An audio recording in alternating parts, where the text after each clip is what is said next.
꼭 알아야 할 어제의 뉴스. 자유한국당 윤리위원회가 유여의 최고위원회 제명을 의결했습니다. 그동안 잦은 막말 논란을 일으킨 걸 문제 삼은 겁니다. 해당 행위 또는 당의 위신을 훼손한 행위가 상당히 심각하다. 표결로 제명으로 결정이 되었습니다. 하지만 유 최고위원은 자신을 쫓아낸 건 홍준표 대표이고 막말은 홍 대표가 더 심했다며 반발했습니다.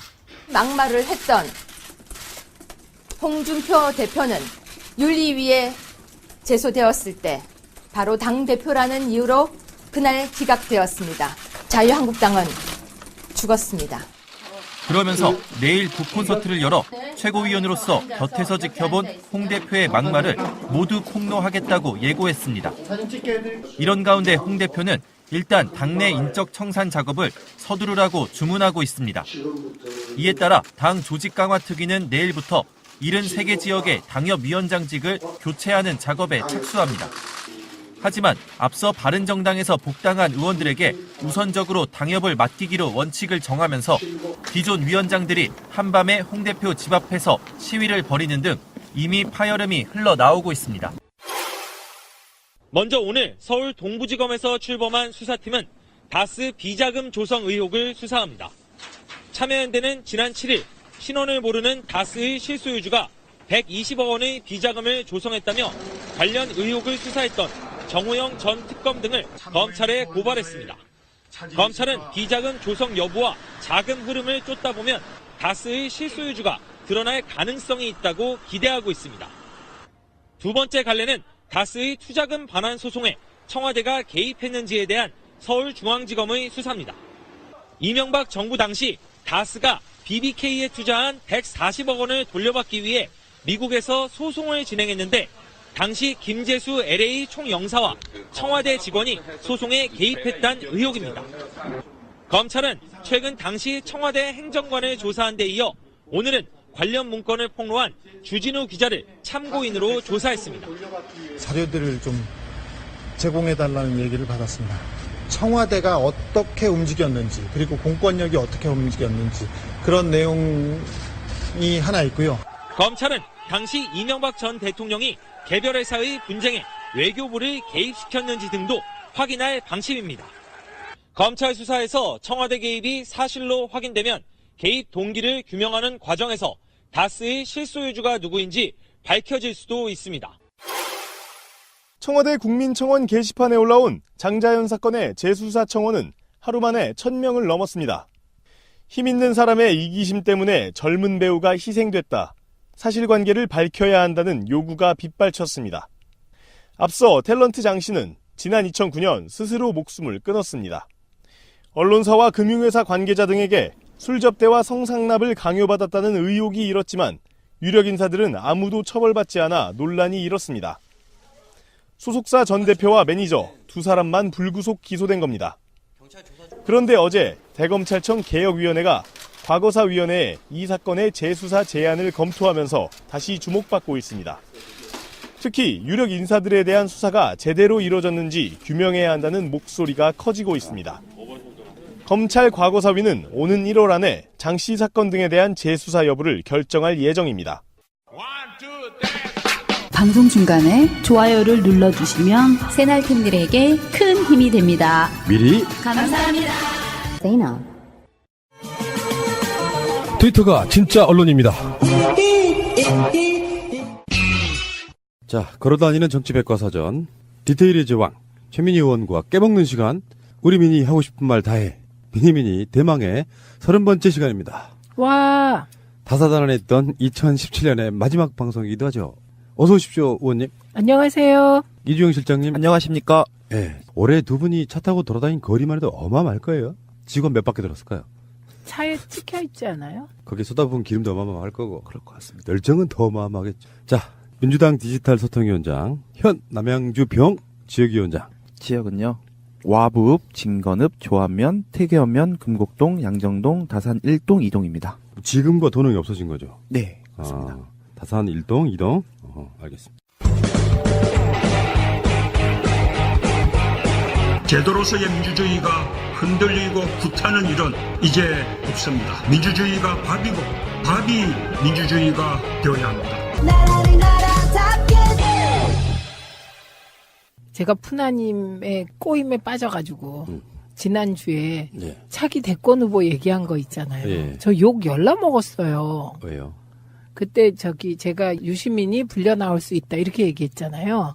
그런데 그게 뭐 유시민이다 막 이렇게 이상하게 돼가지고요. 막 돌아다니고 있더라고요. 여자 유시민이 남자 유시민을 소환한다 뭐 이런 거? 뭐 그런 게요. 막 조회수도 엄청 높고 심지어는 유시민의 누나인 유시춘 작가가 전화가 온 거예요. 뭐라고요? 유튜브에서 그거 봤는데 그거를 한환상 총재까지 보고서 얘기를 하더라고. 그래서 제가 그거 아닌데요 선배?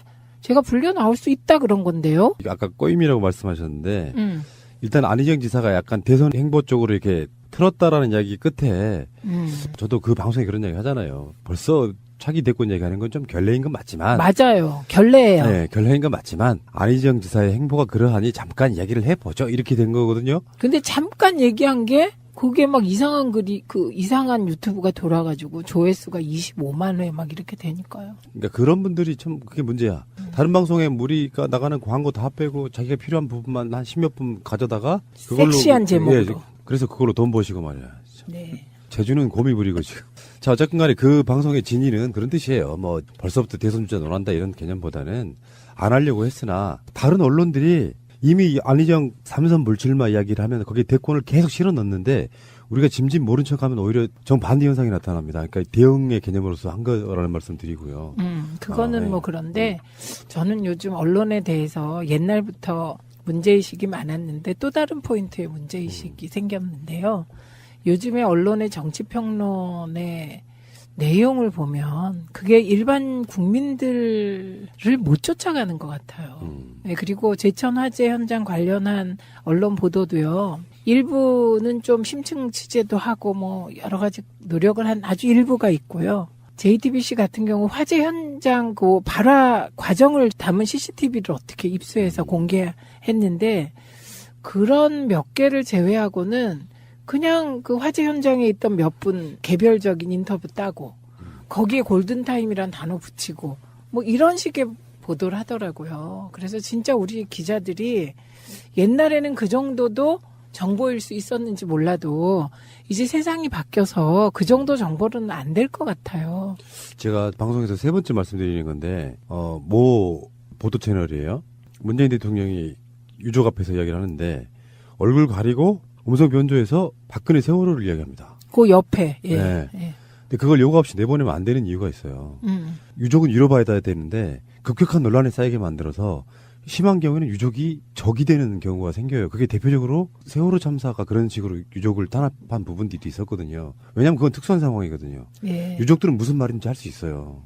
어느 순간에 극렬하게 이렇게 대립의 선을 만드는 방식으로는 절대 뉴스 내보내면 안 돼요. 예. 목숨 갖고. 맞습니다. 네. 그리고 가장 나쁜 게 유족 대 소방당국. 그래갖고 진실게임으로 몰아가는 보도. 저는 이런 건 언론 본연의 역할과는 동떨어진 것 같아요. 그리고 오히려 하려면 유족의 말, 소방당국의 말을 검증하면 되는데 검증 없이 양자의 진실게임으로 몰아가는 거는 저는 요즘 언론이 진짜 근본적 성찰이 필요한 것 같았습니다. 대체 뭔가 언론이라는 게 뭔가 생각해보면 결과적으로 무엇이 서로에게 이익이 되는가를 먼저 생각해야 된다고 생각해요. 네. 근데 이게 어떤 클릭수, 뭐 시청률, 또 다른 나쁜 의도 이런 걸 생각해서 뉴스를 만들다 보면 모든 세상의 것들은 다 왜곡돼요. 네. 시선 자체가. 그러니까 언론이라고 하는 게 하는 건 쉬울 수 있어도 정확한 시각을 갖추는 건 굉장히 어려울 수 있다는 면에서 그래서 기레기라는 말이 나온 거예요. 기레기라는 말을 정파적이며 정치적인 비난으로 들으면 안 될 것 같아요. 이제는 전문성에 대한 도전인 것 같아요. 그 말이. 그것도 있고 또 하나 더 추가하자면 어떤 나쁜 용어를 쓰이고 비난을 받는다고 해도 한국 사람들 되게 굉장히 원정주의가 강해서 관대하세요. 변하면 또 박수 쳐주고 예, 이렇게 예. 되는 부분이 있기 때문에 잠시 후에 돌아와서 제천 이야기 좀 하겠습니다. 지금 제천에서 일어난 화재 참사로 여러 가지 논란이 있습니다만 원천적으로 가장 큰 문제가 무엇이었느냐에 봤을 때는 저는 열악한 장비와 부족한 인력 이게 네, 가장 첫 네. 번째라고 보고 네. 어제였죠. 실제로 발화가 되는 장면들이 화면으로 보여줬고요. 그것이 그 필로티 공법에 의해서 외부의 온도가 내려가면 얼어버리는 그 상황이다 보니 그 천장 위에 있는 물 호스 이런 것들이 얼어서 거기를 녹이기 위해서 수시로 전열 장비를 틀어놨다가 일어난 사고로 지금 보인다는 게 네. 일반적인 평이에요. 예. 뭐 소방 당국의 대처가 빨랐냐 늦었냐 이런 여러 가지 논란들 속에 진짜 핵심은 인력이 부족하다. 네. 제천 시민들이나 중소도시 시민들이 들으시면 한편으로는 기분도 나쁘고 정서적으로 다른 한편으로는 걱정도 클 것 같아요. 그래서 그런 이제 중소도시 규모의 소방 인력하고 서울을 비교해 보면 초기의 출동 인력이 딱 절반이에요. 중소도시는 22명, 서울은 44명이에요. 그래서 구조대가 이제 제천 처음에 4명 갔다는 거 아니에요. 그런데 서울은 7명이 간다는 거예요. 그러니까 이번에 그 유족들께서 보시면서 막 안타까워 하셨던 장면 있잖아요. 4명이 왔는데 그 4명이 왜 2층 유리창부터 안 깼냐 이 논란이 있었잖아요. 그게 7명이 있었으면 다를 수도 있었던 거죠. 맞습니다. 예, 예. 우리가 좀 경악했던 게 그 부분이었어요. 저 불이 났는데 초기 도착하는 소방관이 4명. 그걸로 뭘 하죠? 뭐 이런 생각이 좀 들고. 네. 그리고 다른 어떤 통계랄까 이런 걸 보니까요. 맡아야 될, 책임져야 될 구역. 넓이가 어느 정도 차이가 나냐면은 35배이기도 하고, 그러니까 제천은 서울의 쉬운 6배예요. 아, 그렇군요. 제가 그 얘기를 다른 방송에 들었는데, 네. 영등포에서 불이 나면 동작에서도 구로에서도 용산에서도 지원을 갑니다. 네, 인근한 데서. 근데 가깝잖아요. 네. 진짜 네, 가까워요. 네, 네. 근데 제천 같은 데는 양평에서 뭐 어디 청주에서 횡성 이런 데서 지원을 가야 되거든요. 그럼 거리상으로도 엄청 멀잖아요. 더군다나 이제 경기도에서 충청도 쪽으로 빠지는 그런 도로들이 좀 복잡한 경우도 있고 그래서 초기 네. 대응은 그렇게 잘 할 수가 없다. 그러니까 서울을 기준으로 놓고 제천에 도착한 게 뭐 늦었네 빠르네 하는 것도 여러 가지 문제가 저는 있다고 생각합니다. 그러니까 면적, 그다음에 소방관 수, 예, 그 차량도 그래요. 근데 차량. 이제 우리가 갈 때 그 소방서에 차량 있잖아요. 차량 숫자. 예, 그것도 광역시 평균이 15대에 34명이 차량에 배정된대요. 그런데 광역도의 평균치 있잖아요. 평균치. 시가 아니라 광역도 평균은 12대에 24명이래요. 그러니까 지금 말씀하셨듯이 광역도는 면적도 더 넓을 거 아니에요. 그렇죠. 그리고 농어촌 등이 포함된 광역도가 대도시 위주인 광역시보다도 대원이 10명이 부족한 거예요. 그러니까 서울에 비해서는 73.3%밖에 안 된다는 거거든요. 그러니까 이렇게 보면 지난번에 이제 우리가 관련 예산 논의할 때 그 장면 기억하세요? 국민의당의 한 의원이 황주홍 의원이죠. 예, 그렇게 얘기했잖아요. 그 화재가 그렇게 빈발하지 않으니까 좀 시스템을 바꾸는 게 좋겠다. 이렇게 얘기하고 추가로 그게 무슨 뜻이냐라고 물었을 때 이번에 해명했을 때 그렇게 말했어요. 농촌 같은 경우는 농촌이나 뭐 요런 말하자면 도농복합도시 말하는 거겠죠. 요런 데는 화재가 잘 안 나니까 그 경우를 얘기한 거다. 근데 제천이 딱 그 대상이 된 거예요. 그러니까 화재는요. 서울이건 중소도시건 뭐 광역시건 광역도건 농촌이건 진짜 사전 대비가 가장 중요한 것 같아요. 그래서 지금 소방 인력이 기본 정원보다 19,000명이 부족한 거거든요. 그렇죠. 그럼 이게 충원에 가야 되잖아요. 그래서 저는 오히려 거꾸로 서울 같은 경우는 아까 말씀하셨듯이 인접한 구에서 지원을 받을 수 있잖아요. 그런데 오히려 농촌은 면적이 넓기 때문에 이 인접 지역에 지원이 불가능해서 저는 이런 중소도시 그리고 도농복합도시부터 소방관 인원을 충원해 가는 게 순서에 맞지 않을까 싶더라고요. 그러니까 이제 야당들은 비판을 위한 비판을 하기 위해서 뭐 초동 대처가 어쨌냐 이런 식의 먼저 몰아가지만 사실은 자기들이 원죄의식도 좀 있어야 되는 거잖아요. 그렇죠. 그 뭐 건물 허가 부분부터 시작해서 여러 가지 법을 바꾼다든지 하는 그 원죄의식 없이 그냥 소방관들이 저는 뭐 100% 잘했다고 말씀 못 드리겠죠. 인명피해가 났으니까. 네. 그렇지만 전체적인 큰 틀에서 봤을 때 소방관들이 열악한 처우라든지 이런 거에 대해서 사실 돌볼 생각이 있었던 당사자들입니까? 그래 놓고 나서 이제 와서 책임을 묻겠다고 하는 건 가장 비열한 방식이에요. 그래서 그게 마치 문재인 정부만의 잘못인 것처럼 말하는 거. 쌓여온 적폐가 있고 돌보지 않았던 책임에 대해서는 전혀 내 책임이 아니다라고 말하는 거. 그 방식이 가장 나쁜 방식인 것 같고요. 네. 거기도 언론도 한몫하는 것 같고요. 잘못한 거 결과적으로 맞죠. 틀렸다고 할 수 없는 거예요. 피해자일 수도 있거든요. 지금 현재의 상태로만 보면. 충원하겠다는 거 기약기약 맞고 그리고 깎아대고 예산 같은 거. 놀라웠던 저는 성견지명이라고 봐요. 어떤 면에서 보면 대선 때 특히 소방관 충원 문제 같은 경우는 계속 이야기가 돼 왔잖아요. 네. 근데 문재인 대통령이 공약이어서 안 돼 이런 방식으로 몰고 갔던 사람들 아니에요. 네. 분노스럽다는 거예요. 사건이 일어날 때마다 그들의 적폐에 대해서는 왜 이야기를 하지 않는지가 우리 입장에서 좀 열받는 거죠. 네. 그래서요, 제천 같은 경우가, 그러니까 이게 중소도시들이 여러 가지로 저는 이번에 불이익을 받겠구나 이런 생각을 좀 더 확대해서 해보았거든요. 이게 화재 시 소방 대응뿐일까? 그래서 좀 중소도시의 장들이나 광역시 광역단체장, 광역도 단체장들은 이번에 좀 전반적으로 이 안전 점검을 다 빨리 하도록 계획을 세우는 게 어떨까 싶어요. 그래서 예를 들면 이제 제천에서 지금 일어났지만 충북도 전체를 봤을 때 필로티 공법으로 지어진 건물, 드라이비트 공법으로 지어진 건물, 그거 파악해야 될 것 같아요. 그래서 전부 다 소방 점검을 다시 해야 될 것 같아요. 그러니까 좋은 정부는 사고가 날 수는 있지만 그 사고가 나고 나서 얼마큼 개선시키느냐에 저는 더 방점을 찍어야 된다고 생각하거든요. 네. 정치 보복이나 정권 잡았다고 축제하는데 바빠가지고 소방점검이랄지 그런 재난 점검은 전혀 안 했을 거예요. 그 와중에 홍준표 씨 또 한 숟가락 얹어요. 정말 비열합니다. 이런 거 보면 유여해 최고의 말이 참 맞는 것 같기도 해요. 그 이야기는 뭐 이따가 다시 하시기로 하시는데 이걸 이제 독인 개긴이라고 하는데요. 예. 문재인 정부가 정치 보복이 바빠서 소방 점검을 안 했을 것. 이게 말이야 막걸리야. 막걸리지요. 그리고 이게 전혀 카테고리가 다른 말을 갖다 붙이는 건 예전에 수구 보수 언론의 왜곡 수법이죠. 예를 들면 가뭄의 왼파업 이거하고 같은 거예요. 그러니까 이 말 자체가 골 때리는 게 지금 소방관들은 지방직이 아니고 중앙직을 해달라고 하는 거잖아요. 저 때문에. 그렇죠. 그리고 문재인 대통령의 공약이에요.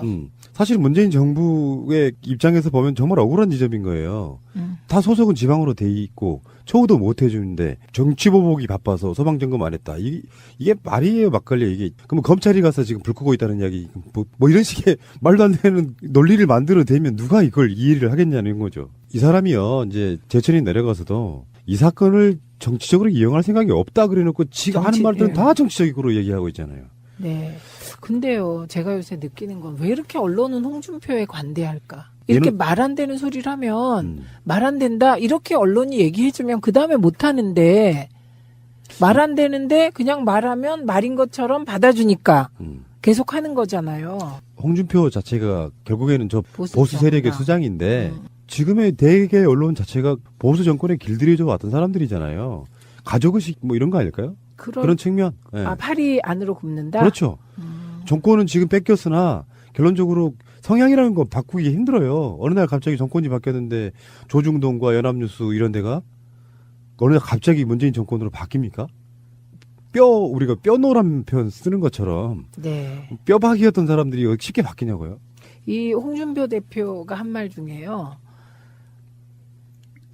이 정부가 출범하면서 재난관리를 철저히 하겠다고 했다. 연말연시에는 언제나 화재 참사가 난다. 미리 소방점검을 했어야 하는데 정치보복이나 정권을 잡았다고 축제하는데 바빠. 소방점검, 재난점검을 전혀 안 했을 것. 이렇게 얘기했잖아요.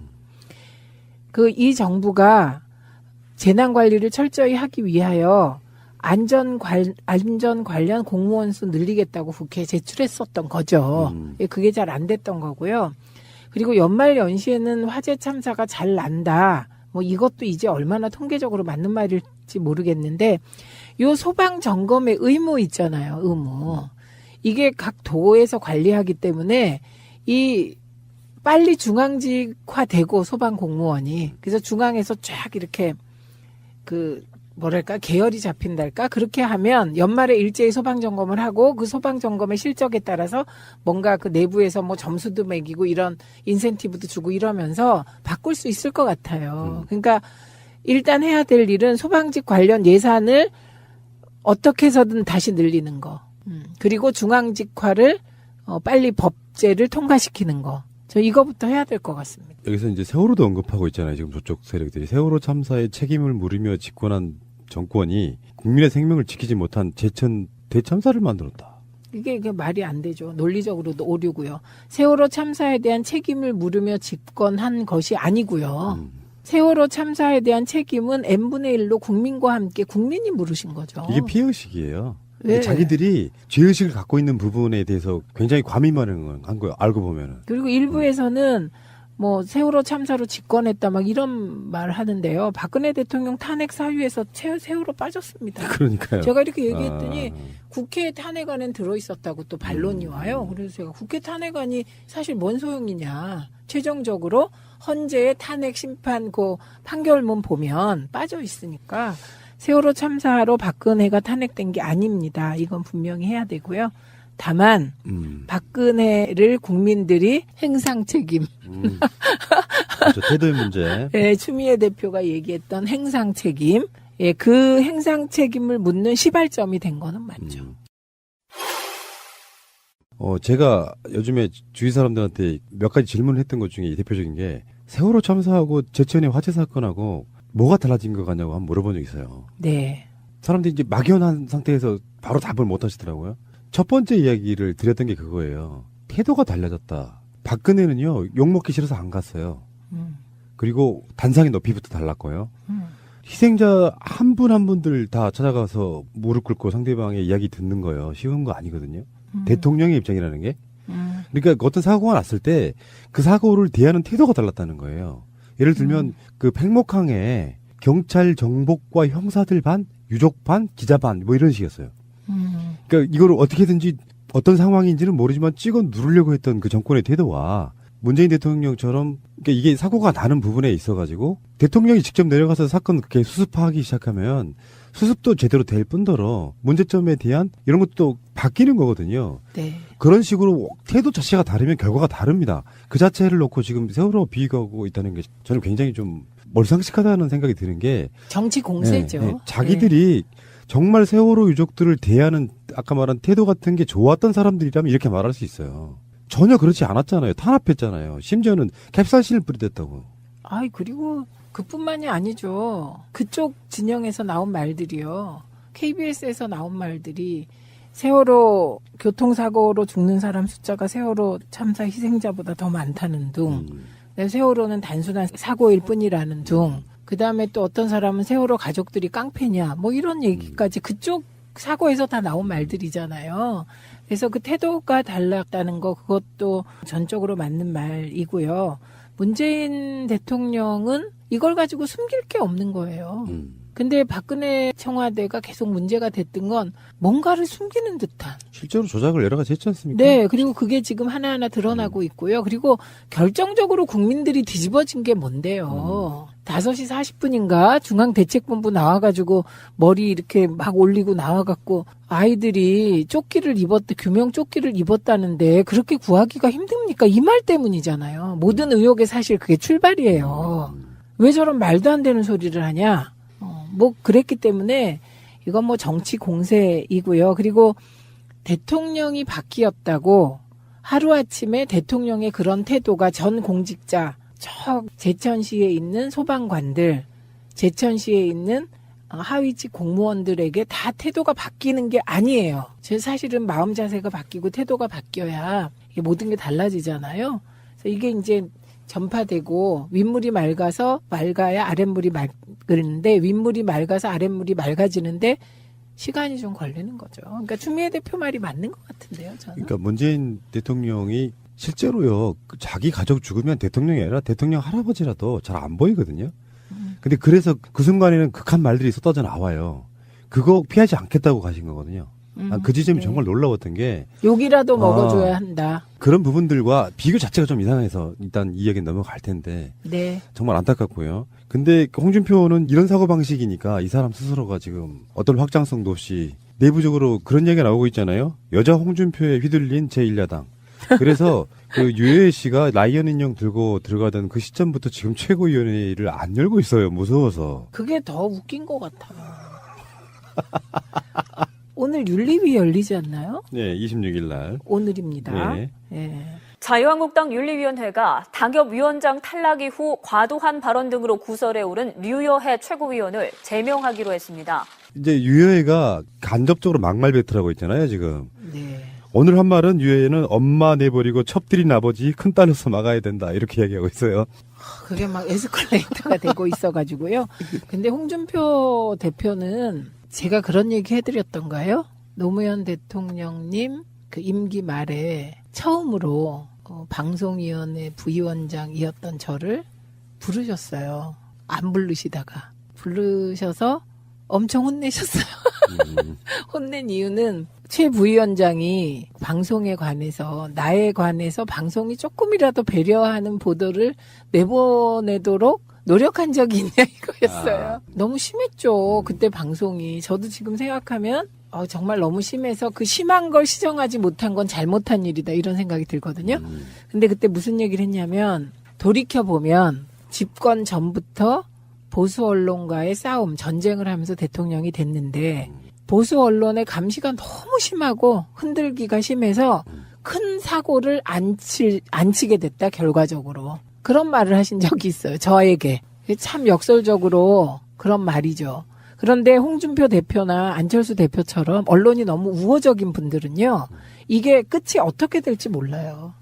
지금 만약에 입장 바꿔서 우리 쪽에 뭐 추미애 대표가 이런 뭐 주모가 어떻고 뭐 사이코패스가 어떻고 이 말 했으면 언론이 어쨌겠어요. 저는 만약에 추미애 대표가 뭐 누구 보고 사이코패스 같다든지 사이코패스라는 단어를 쓰는 순간 그거 갖고 언론이 2주 이상 물어뜯지 않겠습니까? 그렇죠. 예. 그런데 홍준표는 정말 저는 주막집 주모의 푸념, 사이코패스의 발언, 막 이런 얘기를 마구 해도 언론이 그냥 비판을 안 해요. 그러니까 이제 앞으로 이 말의 성찬이 어디까지 갈지 몰라요. 막말의 성찬이. 홍준표 대표의 휘두르는 칼날에 맞아 제가 오늘 죽을 수 있기 때문에 이렇게 기자회견을 요청드렸습니다. 홍 대표를 따라하다 보니 너무나 망가진 모습으로 제가 살았던 것 같습니다. 홍 대표는 더 이상 존재하지 않는 친박 청산을 내세우면서 뒤로는 홍 대표의 사당화를 적극 추진해 왔습니다. 부대변인 임명 때부터 시작해서 현재의 당 대부분의 주요 당직들은 모두 친홍 인사로 가득 채워져 왔습니다.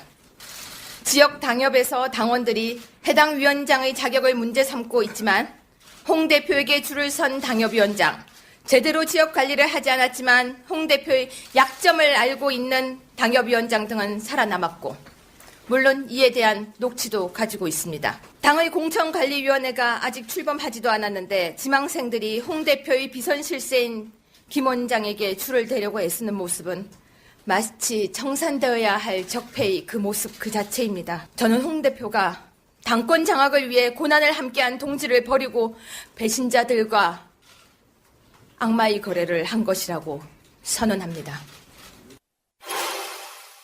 자유한국당 내 역학구도도 있는데 절대적인 다수였다고 하는 친박의 몰락 자체가 박근혜로부터 시작했지만 최경환은 지금 구속 직전의 상태이고 최근에 보니까 서청원 의원도 뭐 어마어마하시더만요. 보도 나온 거 보니까 50억 정도는 뭐 가볍게 드시는 것 같은 그런 느낌. 그건 녹취록도 있죠. 네. 그런 정도라 보니까 사실 이제 세력 대 세력으로 봐야 되는데 김무성마저도 홍준표 눈치를 봐야 되는 복당파 뭐 등등으로 따지다 보니 견제할 대상이 없어요. 네. 지금 홍준표를 견제하는 건 유해뿐이에요. 그런데 홍준표 자체가 좀 약간 제가 약간 좀 쉬었다 가면서 홍준표 씨의 성향을 보면요, 약간 좀 루저에 가까워요. 예전에도 보면 추미애 대표가 팔짱 맡겨도 얼굴 빨개지는 스타일이야. 유해 같은 그 양심 품고 덤비는 사람을 못 당하는 것 같아요. 그래서니까 페이스북으로 정치를 하고 있는 거예요. 나 같으면 얼굴 대놓고 직접 이야기할 수 있을 것 같은데 그거 안 해요. 그래서 홍준표 자체가 지금 유해에 도망다니는 그런 느낌인데 얼마나 웃겨요, 공당이. 그렇죠. 최고위원회를 못 열고 있다는 거. 이러다가 이제 최고위원회를 장소를 바꿔서 열지 않을까요? 그러니까요. 유해 당차더만요. 홍문표 사무총장한테 하는 말. 내가 지금 당 서열 몇인지 아세요? 선출직에 같은 위험? 네. 2위로, 최고위원 2위로 당선됐어요. 당원 투표에 의해서. 감히 지명직 따위가 내 길을 막아? 근데 오늘 왜 한 전직 의원이 한 말이라면서 언론에 난 말 있잖아요. 오만과 독선의 홍 대표 앞에서 고양이 앞에 쥐처럼 납작 엎드려 있는 당을 보고 있자니 참으로 걱정. 이렇게 말한 의원이 있다는 거 아니에요? 네. 비겁하게 이름 안 밝히고. 이에 비하면 진짜 유효해. 왜 이렇게 재밌는지 몰라. 그러니까 자유한국당에서 지금 논란화시키고자 하고 있는 뭐 임종석 실장 UAE 특사건 네. 그리고 뭐 탄저균 문제 같은 것도 좀 비슷한데 그쪽은 이제 발화점이 자유한국당은 아니지만 내부적으로 수습이 안 되는 여러 가지 상황들을 밖으로 돌려보려고 하는 일종의 그 정치로 보면은 전쟁을 일으켜서 네. 내치를 활용하려고 하는 뭐 그런 뉘앙스도 좀 보이고 그래요. 그렇죠. 나름대로요. 자유한국당과 홍준표 대표가 나름 수를 많이 쓰세요. 지금. 그런데 그 수가 핀트가 좀 안 맞거나 전혀 엉뚱하거나 이렇게 되다 보니 역시 언론이 그냥 봐줄라 그래도 없는 내용을 만들어서 봐줄 수는 없는 거예요. 그러니까요. 비판을 안 할 수는 있는데 없는 내용을 언론이 만들어서 뭔가를 막 제시할 수는 없는 거예요. 또 이제 이런 측면. 국민의당과 바른정당과 자유한국당 사이에 야당끼리의 정계 개편. 지금 이게 현실화되고 있는 거잖아요. 네. 그러니까 안철수는 뭐 이따가 다시 얘기가 나오겠지만 네. 안철수는 바른정당 사람들을 합치려고 하니 내부적으로 호남 의원들이 이제 서로 전쟁이 났고 그래서 바른정당 쪽에서도 지금 현역들은 제외하고라도 경기도지사 남경필이나 제주도지사 원희룡이나 이런 사람들은 사실상으로 지금 느낌적으로 보면은 바른정당에 안 가고 자유한국당으로 가야 할 생각이 더 많은 것처럼 보이거든요. 인터뷰를 보면 그렇게 보이고 그들이 원하는 1대1 구도는 진보 보수 구도예요. 그러니까 여전히 진보 보수 구도에서는 보수가 유리하다는 이게 약간 과거의 틀인데요. 일단 지금은 천하 3분지계가 될 가능성이 가장 높아요. 근데 지금 천하 2분지계로 정치를 치르자는 하려고 거거든요. 하나요? 예. 지방선거를 그렇게 했으면 좋겠다는 바람을 계속 이제 내세우고 있죠. 근데 그건 어떻게 될지는 모르겠는데 안철수 대표의 경우는 지금 호남에서 지지율이 거의 안 나오고 홍준표 씨가 뭐 여러 가지로 이제 막말도 해가며 지금 사실은 제천에 가서도 막말한 거거든요. 그렇죠. 12월 25일 뉴스타파 보도. 홍준표 의원실에 예. 척당부기가 있었던 게 맞아요. 네. 그거는. 네네. 그렇지 않으면 내가 기억을 뭐 꿈속에서 그런 건 아닐 거 아니야. 네. 그러니까 당대표실에는 한 번도 가보신 적이 없으셨나요? 당대표실에 나는 딱 한 번 갔었는데 네. 난 당대표실에선 본 일이 없어요. 근데 그게 나중에 주장하는 거 보니까 당대표실의 내실, 네네. 조그만 내실이 있대. 네네. 예? 거기에 걸려 있었다 그러더라고요. 근데 난 네네. 거기는 가본 일이 없어요. 홍준표 1억 원의 진실을 밝힐 수 있는 중요한 증거 하나가 사라진 겁니다. 홍준표 자유한국당 대표가 대법원에서 무죄 확정 판결을 받았습니다. 그리고 결국 1심 유죄와 달리 2심 법원은 돈 전달자인 윤 씨의 주장을 믿을 수 없다며 홍준표 대표에게 무죄를 선고했고 대법원도 이를 받아들였습니다. 그러나 뉴스타파가 추적한 결과 의원실에는 한 번도 걸린 적이 없다는 척당불기라는 액자가 최소한 2010년 8월에는 그의 의원실에 걸려 있었던 것이 확인된 겁니다. 따라서 법정에서의 홍준표 의원 측 주장은 거짓이며 윤 씨의 주장이 진실일 가능성이 높아 보입니다. 뉴스타파가 확보한 영상은 인터넷에서 누구나 찾을 수 있는 화면입니다. 검찰이 이를 미리 확인했더라면 법원의 판단은 달라졌을 가능성이 있습니다. 최근에 홍준표의 무죄가 나왔는데요. 12월 25일 날 척당불기 북글씨, 동영상, 북글씨가 현판이 동영상에, 발견됐는데 예. 그게 이제 사실은 성완종 게이트에 있어서 증언자 윤모 씨 이 사람의 증언의 핵심적인 고리를 하는 게 바로 이런 거였었거든요. 네. 당 대표실에서 이걸 받네 안 받네 뭐 여러 가지 부분들이 있잖아요. 그러니까 홍준표 의원실에서 봤다고 윤승모는 처음에 증언을 했는데 홍준표 의원실인지 보좌관들의 방인지 모르지만 분명히 척당불기라는 그 문구를 봤다 그랬고 이거에 대해서 홍준표 대표는 이 척당불기는 당 대표실에만 걸려 있었다 이렇게 얘기를 했죠. 그게 이제 거짓말로 증명됐는데 무죄 난 다음에 이 동영상이 이건 나왔습니다. 정말 억울하네요. 진짜 억울하네요. 국민이 억울하죠. 네. 그분이 그 윤승모 씨가 한자를 좀 많이 하는 분인데 척자를 자기가 처음 본 글자였대요. 그래서 찾아보기까지 하면서 그래서 그게 계속해서 기억에 남았던 부분인데 공교롭게도 이게 예전 그 당시에 MBC 뉴스 동영상에서 뉴스타파가 찾아낸 거예요. 2010년 8월 네, 거였죠. 그런데 왜 이제서 찾았어? 지금 다들 뭐 하시는 겁니까? 지금이라도 찾아서 다행이고 여기에 이제 홍준표의 정치 일생에 계속 따라갈 꼬리표 중에 하나일 거예요. 네가 무죄는 받았지만 유죄야. 이런 느낌. 아이고. 제가 MB의 아바타입니까? 아니면 아니라고 본인이 해명하십시오. BBK라는 수사 자문회사를 설립을 하고 여러분 이거 다 거짓말하는 걸 아시죠?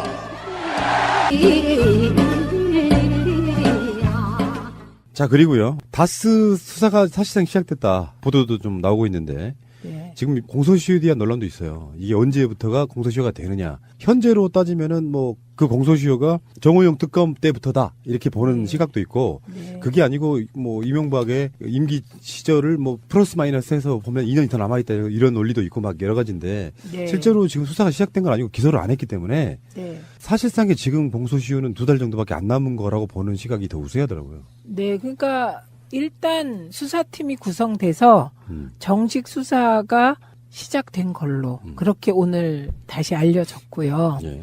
그리고 그 시점은 정호영 전 특검이 특수직무유기 혐의 요것도 다 합치면 2달밖에 안 남은 게 맞죠. 그런데 왜 BBK와 관련하여 이명박 대통령이 김경준으로부터 돈을 받은 시점으로 하면 공소시효가 더 남아있죠.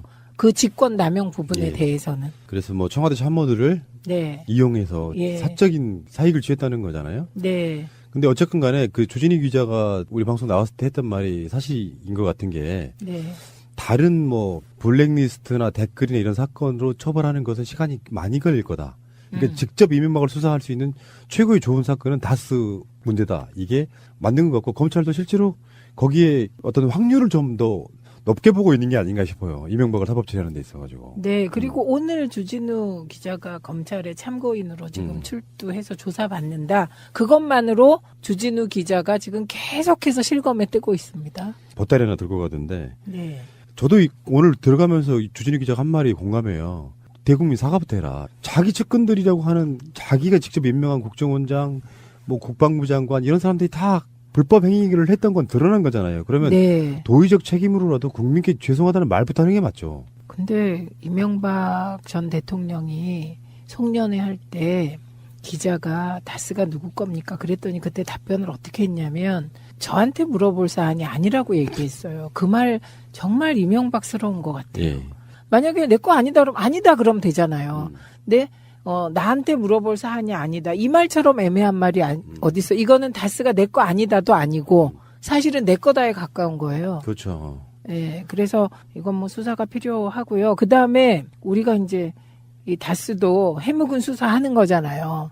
장자연을 수사한다고 합니다. 네, 그 검찰 적폐에서 TF에서. 예. 저는 장자연 이렇게 사자 억울하게 목숨을 끊은 사람들은 좀 그 망자의 한을 풀어줘야 될 것 같아요. 그리고 장자연 같은 경우는 진짜 너무 억울한 것 같아요.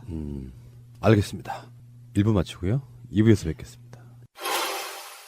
한병도 정무수석. 지난 6월에 대통령께서 UAE 왕세제하고 통화를 하셨고요. 그 통화 내용은 양국 관계에 우호 협력 관계를 더욱 증진시켜 나가자 그렇게 말씀을 하셨었습니다. 그리고 그 이제 후속 조치로 12월에 동명부대를 파견 나가 있는 우리 군 장병들을 위로하기 위해서 비서실장이 나가게 됐고 그래서 그쪽에 전달을 했습니다. 이렇게 나가는데 대통령 친서를 가지고 가는 거 어떻게 생각하느냐? 그랬더니 뭐 그쪽에서 환영한다. 이런 말이 있었고 그래서 친서를 가지고 갔고요. 그리고 논의 사항은 양국 관계의 전략적 동반자 관계를 더욱더 증진시켜 나가자 그 내용을 가지고 이야기를 했던 것입니다.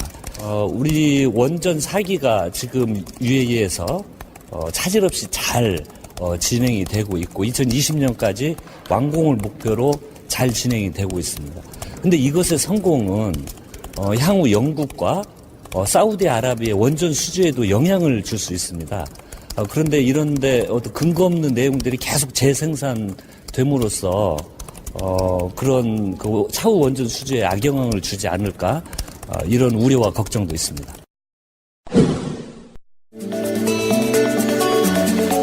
아무 생각 없이 듣는 방송 네버엔딩 스토리 20회를 시작합니다. 와, 반갑습니다. 네, 반갑습니다. 무슨 뭐 광고를 하시라는데 우리 마차님이 뭐 제가 잠깐 나갔던 그 JTBC 방송 워너비 방송에 대해서 네, 약 2초 나오셨죠. 2초 나왔잖아요. 그 쓰레기 방송은 말도 꺼내지 마세요. 삐 처리하실 거죠 이거. 내보내세요. 야, 어차피 이거. 다시 나가지도 않을 거고. 아, 진짜? 예. 그 방송 계속 하긴 한대요? 모르겠어요. 엄청 재미가 없더라고. 16부작인데 예. 아니 그렇게 재미없게 만들 거면서 나를 왜 2초 내보냈냐고. 예? 시청률이 1%가 안 나오거든요. 아니 그렇게 뭐 야심차게 뭐 한다고 하시더니 어쨌든 간에 자 오늘 정식으로 또 제가 오래간만에 왔습니다. 네, 네버엔딩 스토리를 진행하고 있는 개그맨 김일희입니다.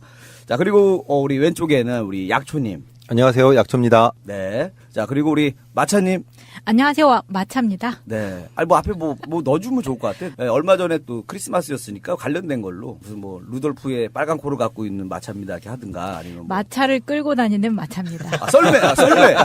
그래. 썰매로 바꿔요 잠깐 한동안. 겨울에는 썰매로 활동해요. 마차보다. 안녕하세요, 썰매입니다. 그렇지. 자 그리고 이어서 우리 야수님 자리해 주셨습니다. 안녕하세요. 콧물 흘리는 개망나니 야수입니다. 그거 생각났네. 아니 얼마 전에 제가 휴게소를 갔는데 사실 캐롤 들을 일이 많지가 않아요. 그러니까 행사장에서 트는 거 말고는 그렇죠. 어디 가도 잘 안 나오는데 요즘 그 저작권 문제가 걸려가지고 거의 못 튼다고 하더라고요. 그래서 분위기가 안 나는데 예. 휴게소에서 딱 화장실 갔다가 편의점 갔다가 딱 나오는데 캐롤이 라이브로 들리는 거예요. 라이브로. 그래서 봤더니 이제 교회에서 나오셔가지고 휴게소에 오신 분들 이렇게 캐롤 불러주고 뭐 초콜릿 같은 것도 나눠주고 하시더라고요. 그래서 라이브로 들으니까 좋더라고요.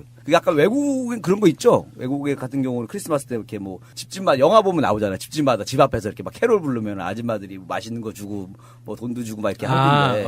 예. 그죠? 예. 어떻게 마차님은 그 문화를 좀 아실 거 아니에요? 그런 거 거의 없어졌죠. 성당 다닐 때 어렸을 때 했었어요. 예전에 새벽송이라고 해가지고 청년들이 밤새서 놀다가 이제 새벽에 chan송 부르며 다니는 게 있었죠. 근데 최근에는 밤이 시끄럽다고 민원이 들어오는 바람에 점점 줄어들고 있죠. 제가 할 때는 새벽까지 술 마시는 것만 하고 노래는 안 불렀습니다. 그러니까 요즘에는 그것도 많이 못 봐요. 함사세요. 함사세요. 이것도 거의 안 하지 않아요? 나 예전에 몇 번 봤거든요, 동네에서도. 얼굴에 오징어 붙이고. 붙이고. 아우, 냄새. 그거 많이 했는데 요즘에는 그 문화도 많이 없어졌어요. 그런 것 같아요. 예. 안동 같은 경우 있을 것 같은데도 최근에 잘 못 보네요. 요즘은 함 자체를 안 하더라고요. 예. 그냥 캐리어에가 넣어가지고 막 하지 않아요? 안 그러면 그냥 봉투로 그냥 대신하거나. 그러니까 많이 좀 이렇게. 안 해봐서. 좀 그런 게 점점 사라져가고 있습니다. 자, 아쉬운데. 자, 오늘 네버엔딩 스토리 오늘의 주제는 뭐 이런 게 뭐 함사세요 이런 건 아니고 바로 반성문이 오늘의 주제입니다. 저부터 요즘에 좀 많이 빠져가지고 반성하세요. 이거부터 좀 반성하게 되더라고요. 네, 요즘 위험합니다. 네. 그 대타로 오셨던 분들이 너무 세가지고. 이걸 또 기억하셔야 돼요. 이 친구들이 한 주는 다 엑기스를 모아서 와요.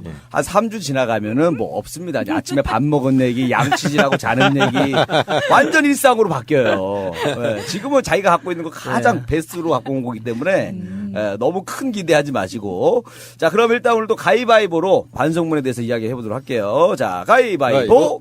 자, 저랑 마차님 항상 이런 거 같아. 항상 둘이 이겨 맨날 둘이 1, 2등 나눠. 그리고서 또 이긴 사람이 한 3번 한다고 그런다고. 너무 이제 익숙해졌어. 가위바위보.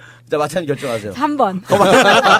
이럴 줄 알았다니까. 야, 이거. 그러면은 저는 4번 할래. 4번 오랜만에. 가위바위보. 뭐 남았어요? 1, 2번 남았어요.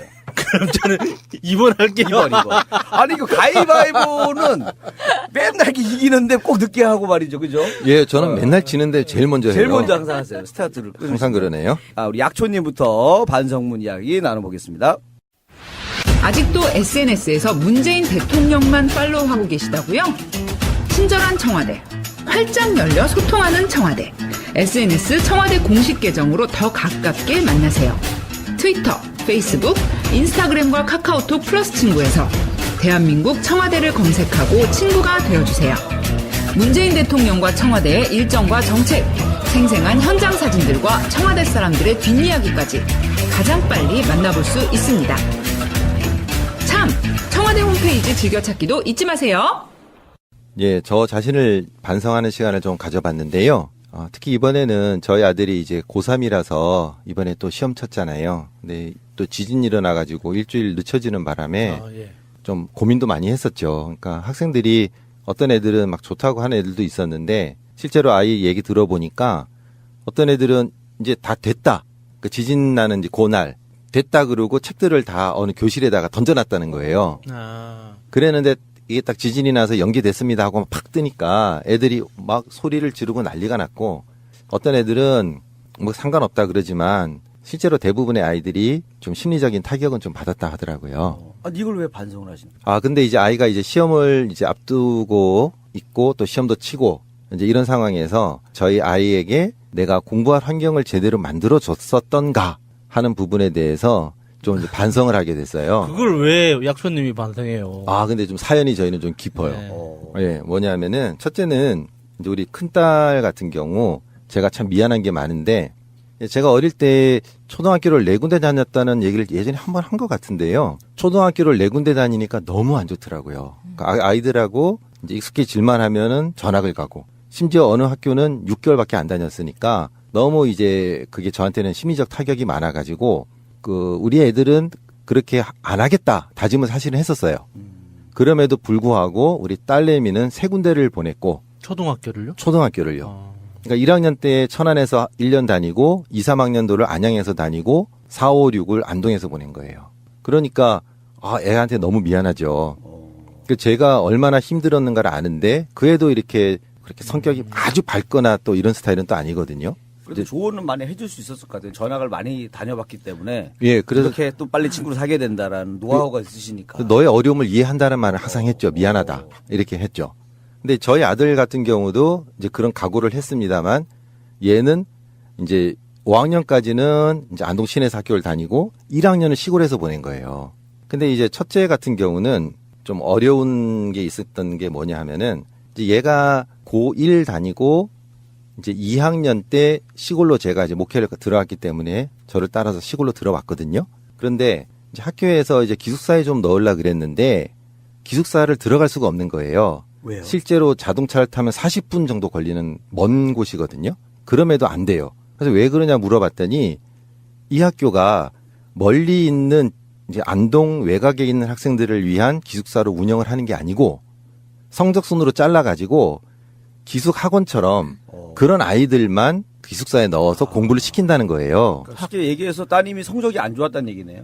예. 근데 왜 그런지 말씀을 드릴게요. 학교가 그런 방침이 있었다. 그런 방침이 있는 거예요. 그냥 일반 인문계 고등학교. 일반 인문계 고등학교. 근데 쌍욕하고 싶다. 예. 근데 이제 저희 아들 학교 같은 경우는 이제 그런 아이들은 따로 놓고 또 안동이지만 외곽에 있는 애들이 있을 거잖아요. 얘네들은 따로 기숙사를 해줬어요. 그러니까 사실 이게 맞는 건데 이제 이렇게 상황이 됐잖아요. 근데 얘를 이제 좀 다니다가 이제 그해 2학년 말에 제가 아파가지고 이건 안 되겠다 싶어서 학교에 가서 얘를 임시로라도 기숙사에 좀 받아달라 그러니까 안 된다는 거예요. 교장이. 제가 직접 가서 내가 지금 수술을 받을 가야 된다. 그러니까, 애엄마도 그렇고. 그런 사정이 있으면 좀. 사실 이런 것 때문에 사실 기숙사 학교가 필요한 건데. 심지어 거긴 또 기독교예요. 그래서 제가. 심지어 목사님이셨고. 예, 그때는 그랬죠. 그리고 저 아들은 그래서 할 수 없이 이제 이모 집에 맡겨야 되는 상황이고 이러니까 갔는데 안 된다는 거예요. 그래서 왜 그러냐니까 성적 때문에 그렇대요. 그래서 그거는 좀 문제가 있다. 왜냐하면 얘는 미술을 하는 애니까 그렇지. 국어, 영어, 사회 과목은 잘해요. 근데 이제 필요 없는 수학과 과학은 안 하니까 성적이 떨어지거든요. 제가 그래서 학교에 불을 지르고 싶었어요. 진짜 저는 그때 너무 화가 나가지고 너무 화가 나죠. 그래서 이제 아는 인맥을 동원해서 간신히 넣었어요. 넣기는 넣었는데 얘가 서러움을 너무 많이 당한 거예요. 막 울고 난리가 난 거예요. 기숙사 안에서? 예. 서러움을 당한 거예요. 너는 들어올 것도 아닌데 뭐 이런 식으로 교사들이 대놓고요. 와, 친구들이 그런 것도 아니고. 친구들은 안 그래요. 친구들은 그런 학교일수록 불질러야 됩니다. 그럴 걸 그랬나? 민감합니다. 이제 불민감합니다. 예, 그래가지고 너무 속이 상하잖아요. 아빠 된 입장에서. 그래서 이제 3학년 올라갔는데 이제 그때는 더 힘들잖아요. 막 밤늦게까지 그림 그리다가 가서 또 공부해야 되고 독서실 가야 되고 이렇게 되는데 얘는 또 이제 저희가 학원을 보낼 수 없고 미술학원밖에 못 보내니까 독학을 다 해야 되는 거예요. 인문계 그 공부를. 그런 상황인데도 안 된다는 게 기숙사가. 그래서 할 수 없이 얘를 고3인데 자취를 시킨 거예요. 힘들었죠. 혼자서. 그럼 이제 저도 이제 병 때문에 왔다 갔다 하고 있으니까 일주일에 이제 애엄마 가서 먹을 것만 챙겨주고 오고 이런 식으로 해서 얘가 어쨌든 자기가 열심히 해서 이제 학교를 들어가게 됐어요. 그래서 제일 힘든 기간을 혼자 그냥. 그렇죠. 제일 힘든 보낸 기간을 거네요. 못 해준 거예요. 그러니까 제가 늘 마음이 아프고 늘 반성하고 있죠. 그래서 올해 이제 대학 졸업하고 1년이 이렇게 지났는데 요 나이에 있는 애가 벌써 자취 경력이 7년이니까 예, 하여튼 마음이 아프고 제가 이제 반성을 하게 된 거죠. 그래서 우리 딸에게 제가 이제 반성문 하나 썼고 또 하나는 저희 아들한테 쓴 건데요. 이제 어쨌든 시골에 들어가니까 초등학교를 들어갔잖아요. 근데 그 학교에 6학년으로 들어갔는데 6학년 아이들이 6명이었어요. 한 반에? 한 반에. 전교생이 한 30명? 예. 그런 상황에서 한 놈이 또 전학을 가는 바람에 졸업은 5명이었어요. 와, 공부 웬만큼 하면 전교 5등 안에 드는 거예요. 그렇죠. 예. 꼴찌를 해도 5등 안에 들긴 하는데. 근데 이게 이제 청취자분들께서 혹시 들으시다가 이게 좀 시골 학교, 농촌 학교 가면은 좀 낭만도 있고 좋겠거니 생각을 하시는 분들이 많으실 텐데 그거는 꿈이고요. 실제로는 안 그래요. 거기 가면은 만일에 이제 한 학년에서 지금 5명, 6명밖에 안 된다 그랬잖아요. 초등학생이. 축구를 못 해요, 애들이. 인원이 안 맞아가지고. 예. 그리고 학년 차이가 많이 나면 같이 놀 수가 없잖아요. 대신 전교생들이 다 알고 지내기는 해요. 근데 이제 저희가 갔던 그 초등학교는 그래도 이제 교장 선생님이나 선생님들이 괜찮아가지고 그래도 좀 화목하게 잘 지냈던 것 같아요. 근데 이제 중학교를 딱 들어가니까 와, 이거는 상황이 너무 다른 거예요. 중학교는 몇 명이 있었어요? 얘네 반이 3명이요. 더 줄어요. 더 줄어요. 교육 때문에 또 딴 데로 가시나 보다. 그런 경우가 또 있어서 그런 거예요. 그래서 이제 딱 3명이 딱 되니까 이제 처음에 우리 생각하면은 청취자분들도 그렇게 생각하실 거예요. 야, 3명이면 과외 웬만한 그룹 과외보다도 안 하니까 분명히 학교에서 애들을 잘 돌봐가지고 해줄 것이다. 딱 반대로 생각하시면 돼요. 아이를 놔버리나요? 예, 저희는 중학교 때 너무 실망했어요. 심지어는 저희가 사는 곳을 몰라요. 그러니까 전교생이 10명이었는데 그 중에 학생이 자기 반에 있는 학생의 사는 곳을 몰라요, 선생님이. 그 정도였어요. 그래가지고 저희는 이제 좀 깊은 데 살았으니까 눈이 오면 학교를 못 가거든요. 차가 못 나가니까. 6.25 때 이야기가. 예. 나가려면은요, 막 고라니 발자국 있는 데를 산을 넘어가지고 아이젠을 차고 아이젠 안 차면 미끄러져 넘어가거든요. 그래서 그런 데를 넘어가서 걸어가든지 선생님이 사륜구동 차면은 사륜구동 차를 끌고 와서 밑에서 애를 데려가는 수밖에 없는데 그거를 모르니까 전화를 한 거죠. 선생님 눈이 와서 애가 못 가겠습니다. 하니까 왜 못 와요? 이러는 거예요. 그래서 선생님 한번 와보십시오. 네, 그랬겠죠. 그러니까 다른 날에 눈 오지 않는 다른 날에 왔었는데 정말 못 오겠네요. 라고 하긴 하더라고요. 근데 이제 그런 식으로 되니까 애한테 너무너무 미안한 거죠. 야, 얘를 교육을 잘 시켰어야 되는데 이렇게 시골 학교는 시골 학교인데 영 그게 좀 아니다. 텔레비전이나 영화에 나오는 거와 너무 다르다. 하는 면이 있었죠. 김봉두 막 이런 거 보면은 그건 꿈입니다. 예, 저희는 너무 실망을 했어요. 전과목 선생님들이 다 수업을 진행을 할 수는 있나요? 선생님들이 각 과목을 겹쳐서 많이 해요. 예, 겹쳐서. 보통은 이제 뭐 과목 선생님 한 과목만 하는데 예. 수학 선생님 수학, 영어 선생님 영어 이렇게 하는데 거기는 한 2과목 정도도 같이 가르치는 분들이 많다 이거죠. 그렇죠. 그리고 이제 문제가 이렇게 많이 생기고 너무 인원이 적으니까 학교 운영이 안 되잖아요. 선생님들도 의욕이 없어요. 뭐 이제 청취자분들 중에 이제 교사 계신 분들은 야, 약초 너 이렇게 하실지도 모르겠습니다만 제가 경험했으니까. 대신에 좋은 거는 이제 출석을 따로 안 불러도 될 것 같아. 보이니까. 예. 그렇죠. 그렇긴 하죠. 그래서 지금 전반적으로 면단위에 있는 학교, 특히 중학교를 이제 없애고 통폐합을 많이 시키고 있어요. 그럼 또 통학거리가 멀어지잖아요. 기숙학교로 시키고 있어요. 그래, 그거 괜찮다, 차라리. 예. 그러니까 저희가 살던 곳 그쪽에는 도산 온천이 있는 그쪽의 학교로 통폐합이 돼서 넘어가요. 그래서 학교를 새로 짓고 추가로 짓든지 새로 짓든지 하고 그다음에 기숙사를 넣어서 아이들을 그쪽에다가. 왜냐하면 집에서 다니기는 멀거든요. 그래서 실제로 이제 봉화 쪽에 여러분 그 춘향이라는 곳 들어보셨어요? 억지 춘향이라고 할 때. 춘향. 이제 그쪽 근처에 있는 학교들이 춘향으로 다 이제 지금 통폐합이 됐어요. 올해부터 2017년부터 통폐합이 됐고 그런 학교들이 꽤 있어요. 그러니까 정말 미안하죠. 너무 미안해요, 아이한테. 그러니까 얘가 학교 갔다가 들어오면 친구 집에 가기도 너무 멀고 아무것도 안 되는 거예요. 그리고 또 하나가 뭐가 있냐면은 저는 이건 참 안타깝고 뭐라 그래야 될까요? 좀 현실을 좀 말씀드릴 부분인데 농촌으로 들어가니까 이 아이들 중에 결손 가정인 아이들이 많아요.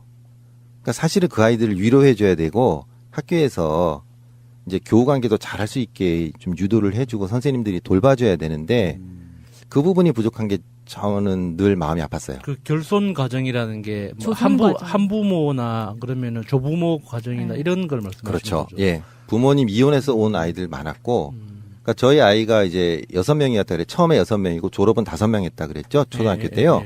그 중에 2명이 그랬어요. 그러니까 40%. 중학교 때는 실제로 한 아이는 그랬고, 한 아이는 이제 우리 가깝게 살았는데, 그 아이도 엄마 아빠는 이제 안산에 있었고, 그래서 얘만 와 있던. 아니 뭐 그 정도 비율은 어디를 가나 다 비슷하지 않을까요? 근데 이제 시골은 인원이 적다 보니까 그게 더 티가 나는 거죠. 한두 명만 그래도 막 20%. 그렇죠. 그렇게 되는 거죠. 워낙 인구가 없으니까. 그러니까 3명 중에 2명이니까요. 벌써 66.6%가 되는 거잖아요. 그러니까 심각하죠. 예. 그러니까 저희 같은 경우도 아빠가 아파서 그냥 산으로 들어온 케이스니까. 그게 좀 마음이 아프더라고요. 고등학교 때는 좀 인원 많은 데로 갔어요? 예, 이제 고등학교 때는 애 엄마하고 얘가 따로 나와 살았고, 저는 한 2년 정도 그 안에 있었죠, 시골에. 혼자서 이제 농사 짓고 있었어요. 그러다가 이제 올해 6월에 제가 이제 팔고 나오게 된 거예요. 그래서 얘가 이제 고 1, 2, 3은 이제 안동 시내에서 보내고. 어차피 그 시골에는 고등학교가 없기 때문에 보낼 수도 없어요. 예, 지금 현재 우리나라에 면 단위의 고등학교 있는데 거의 없을 거예요. 예.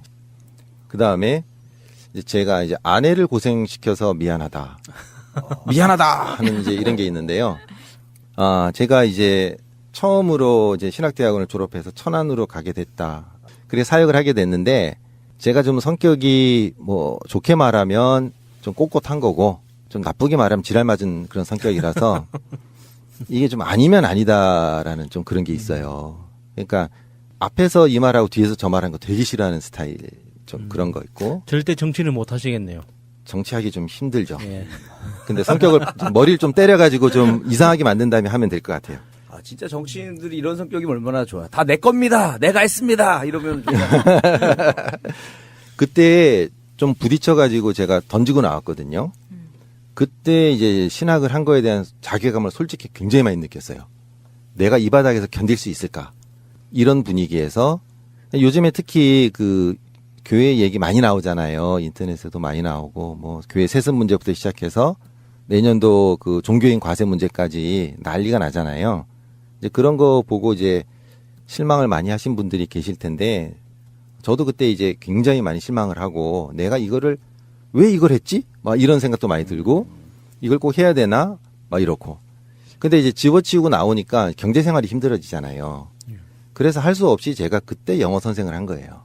새롭게 이제 학원이 시작되는 큰 프랜차이즈를 하려고 하는 학원에 이제 영어 선생으로 들어가서 한 1년 정도 했는데, 그때 이제 아내의 마음을 많이 상하게 했죠. 왜요? 굉장히 힘들어 하더라고요. 경제적으로요? 경제적인 것도 있었고, 제가 그때 그만둔 교회에서 멀리 집을 구할 수가 없어가지고 그냥 그 동네에 눌러 앉아 살았거든요. 싼 데에서. 그러니까 스트레스가 얼마나 심했겠어요. 왔다 갔다 하면 계속 교회 사람들 마주치고. 계속 보니까요. 너무 힘들었던 거죠.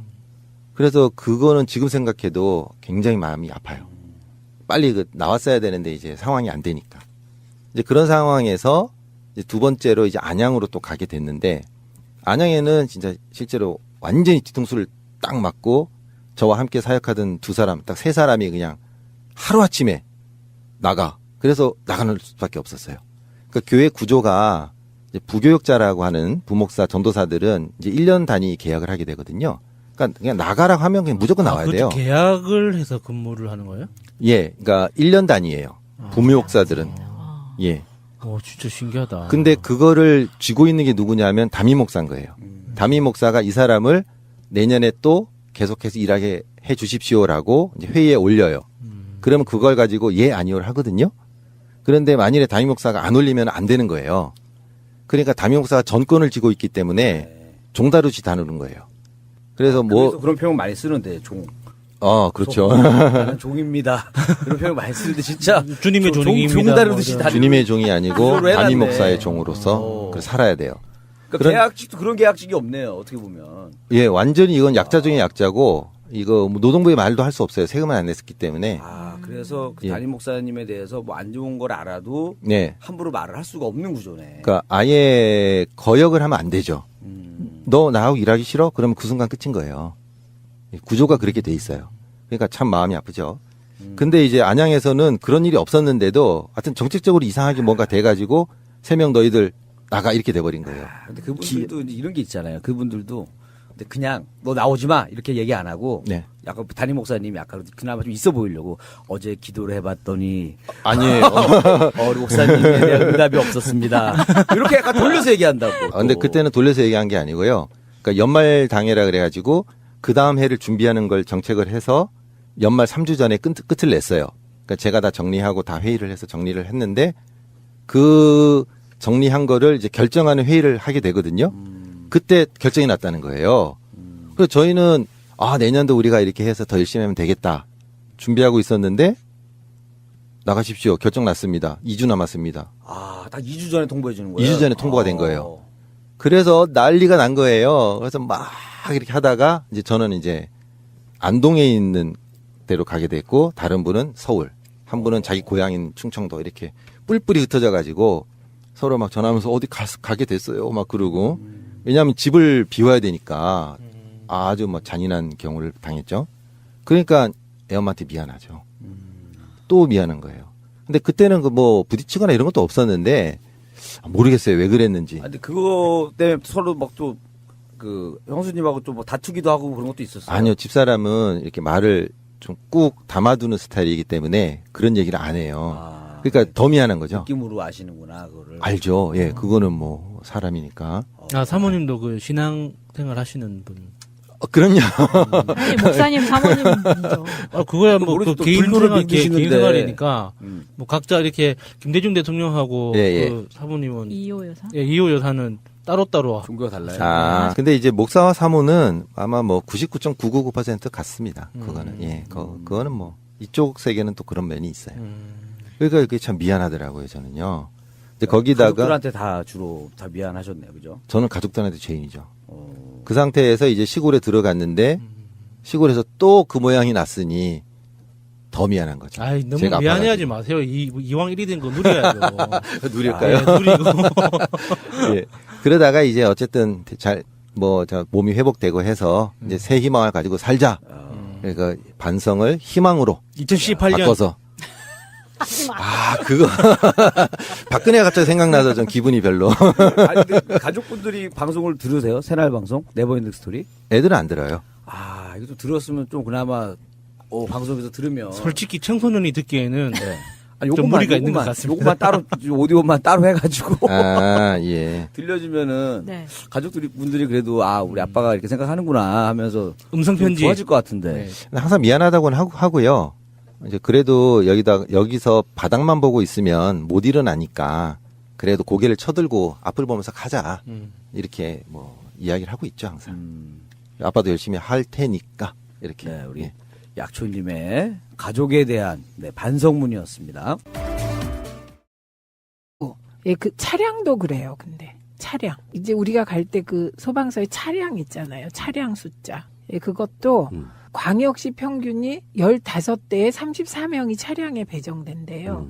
그런데 광역도의 평균치 있잖아요. 평균치. 시가 아니라 광역도 평균은 12대에 24명이래요. 그러니까 지금 말씀하셨듯이 광역도는 면적도 더 넓을 거 아니에요. 그렇죠. 그리고 농어촌 등이 포함된 광역도가 대도시 위주인 광역시보다도 대원이 10명이 부족한 거예요. 그러니까 서울에 비해서는 73.3%밖에 안 된다는 거거든요. 그러니까 이렇게 보면 지난번에 이제 우리가 관련 예산 논의할 때 그 장면 기억하세요? 국민의당의 한 의원이 황주홍 의원이죠. 예, 그렇게 얘기했잖아요. 그 화재가 그렇게 빈발하지 않으니까 좀 시스템을 바꾸는 게 좋겠다. 이렇게 얘기하고 추가로 그게 무슨 뜻이냐라고 물었을 때 이번에 해명했을 때 그렇게 말했어요. 농촌 같은 경우는 농촌이나 뭐 요런 말하자면 도농복합도시 말하는 거겠죠. 요런 데는 화재가 잘 안 나니까 그 경우를 얘기한 거다. 근데 제천이 딱 그 대상이 된 거예요. 그러니까 화재는요. 서울이건 중소도시건 뭐 광역시건 광역도건 농촌이건 진짜 사전 대비가 가장 중요한 것 같아요. 그래서 지금 소방 인력이 기본 정원보다 19,000명이 부족한 거거든요. 그렇죠. 그럼 이게 충원에 가야 되잖아요. 그래서 저는 오히려 거꾸로 서울 같은 경우는 아까 말씀하셨듯이 인접한 구에서 지원을 받을 수 있잖아요. 그런데 오히려 농촌은 면적이 넓기 때문에 이 인접 지역에 지원이 불가능해서 저는 이런 중소도시 그리고 도농복합도시부터 소방관 인원을 충원해 가는 게 순서에 맞지 않을까 싶더라고요. 그러니까 이제 야당들은 비판을 위한 비판을 하기 위해서 뭐 초동 대처가 어쨌냐 이런 식의 먼저 몰아가지만 사실은 자기들이 원죄의식도 좀 있어야 되는 거잖아요. 그렇죠. 그 뭐 건물 허가 부분부터 시작해서 여러 가지 법을 바꾼다든지 하는 그 원죄의식 없이 그냥 소방관들이 저는 뭐 100% 잘했다고 말씀 못 드리겠죠. 인명피해가 났으니까. 그렇지만 전체적인 큰 틀에서 봤을 때 소방관들이 열악한 처우라든지 이런 거에 대해서 사실 돌볼 생각이 있었던 당사자들입니까? 그래 놓고 나서 이제 와서 책임을 묻겠다고 하는 건 가장 비열한 방식이에요. 그래서 그게 마치 문재인 정부만의 잘못인 것처럼 말하는 거. 쌓여온 적폐가 있고 돌보지 않았던 책임에 대해서는 전혀 내 책임이 아니다라고 말하는 거. 그 방식이 가장 나쁜 방식인 것 같고요. 네. 거기도 언론도 한몫하는 것 같고요. 잘못한 거 결과적으로 맞죠. 틀렸다고 할 수 없는 거예요. 피해자일 수도 있거든요. 지금 현재의 상태로만 보면 충원하겠다는 거 기약기약 맞고 그리고 깎아대고 예산 같은 거 놀라웠던 저는 성견지명이라고 봐요. 어떤 면에서 보면 대선 때 특히 소방관 충원 문제 같은 경우는 계속 이야기가 돼 왔잖아요. 네. 근데 문재인 대통령의 공약이어서 안 돼 이런 방식으로 몰고 갔던 사람들 아니에요. 네. 분노스럽다는 거예요. 사건이 일어날 때마다 그들의 적폐에 대해서는 왜 이야기를 하지 않는지가 우리 입장에서 좀 열받는 거죠. 네, 그래서요, 제천 같은 경우가, 그러니까 이게 중소도시들이 여러 가지로 저는 이번에 불이익을 받겠구나, 이런 생각을 좀 더 확대해서 해보았거든요. 이게 화재 시 소방 대응 뿐일까. 그래서 좀, 중소도시의 장들이나 광역시, 광역단체장, 광역도 단체장들은 이번에 좀 전반적으로 이 안전점검을 다 빨리 하도록 계획을 세우는 게 어떨까 싶어요. 그래서 예를 들면 이제 제천에서 지금 일어났지만 충북도 전체를 봤을 때 필로티 공법으로 지어진 건물, 드라이비트 공법으로 지어진 건물, 그거 파악해야 될 것 같아요. 그래서 전부 다 소방 점검을 다시 해야 될 것 같아요. 그러니까 좋은 정부는 사고가 날 수는 있지만 그 사고가 나고 나서 얼마큼 개선시키느냐에 저는 더 방점을 찍어야 된다고 생각하거든요. 네. 정치 보복이나 정권 잡았다고 축제하는데 바빠가지고 소방점검이랄지 그런 재난 점검은 전혀 안 했을 거예요. 그 와중에 홍준표 씨 또 한 숟가락 얹어요. 정말 비열합니다. 이런 거 보면 유여해 최고의 말이 참 맞는 것 같기도 해요. 그 이야기는 뭐 이따가 다시 하시기로 하시는데 이걸 이제 독인 개긴이라고 하는데요. 예. 문재인 정부가 정치 보복이 바빠서 소방 점검을 안 했을 것. 이게 말이야 막걸리야. 막걸리지요. 그리고 이게 전혀 카테고리가 다른 말을 갖다 붙이는 건 예전에 수구 보수 언론의 왜곡 수법이죠.